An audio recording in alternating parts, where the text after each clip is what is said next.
नेता माने अनेक समय निजको अधिक विज्ञ बोली भावती तथ्य दूरे था सुखिला माटी की चुपुड़ी की पानी बाहर कर लोकों को किमिया देखेबारे अनेक नेता से सिद्धहस्त मैंने जहाँ वास्तव नुहे गुड़े अवास्तव कथा अनेक समय कही नेता मैंने लोक भंडा को चेष्टा करती। प्रथम कथा हूँ सी कहले जे आमर ओडिशा सहित मिसवाटा गोटे भूल निष्पत्ति होता आप से कथा को आसतु। प्रथम कथा हूँ आमर माने से क्या कहते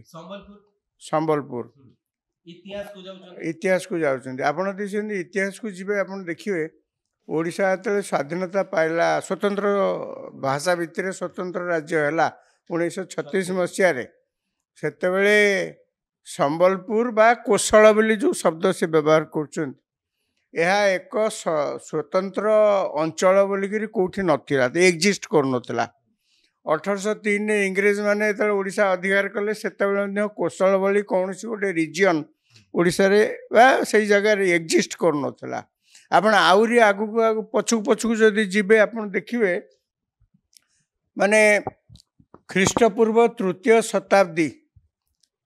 कलिंग युद्ध जितेबाला से समय कथा ता आगु को जदि आप जीवे अनेक वैदिक पीरियड रे आप देखिए से गोटे कोशल राज्य से गोटे इतिहास आप देखिले जापर कोशल राज्य से बड़ राज्य थिला अवश्य एवं तार राज्य राजधानी थिला अयोध्या।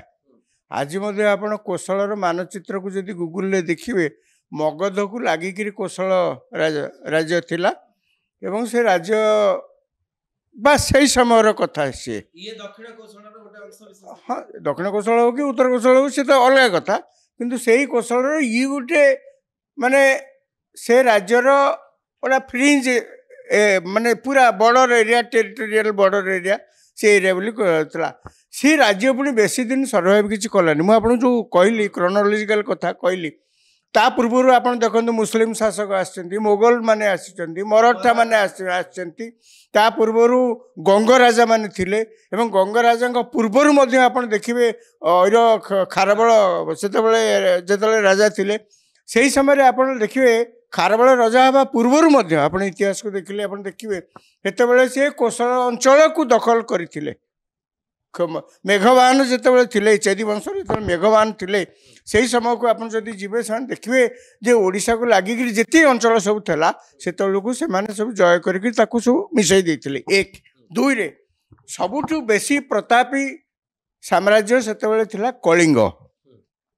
एवं कलिंग युद्ध पर अशोक जो आक्रमण करते कलिंग युद्ध पर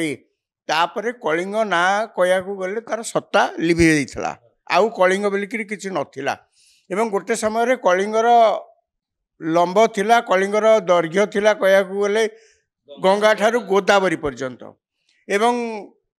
चौड़ा जदि आप देखिए वर्तमान छत्तीसगढ़ मध्य प्रदेश अमरकंटक यही अंचल को आपण व्यापी लंबा चौड़ा कह गले मुझे आईडिया दूसरी से कलिंग कौन थिला बोलिकी बास ये थिला ता भितर यही संबलपुर अंचल सब से अंतर्भुक्त थिला।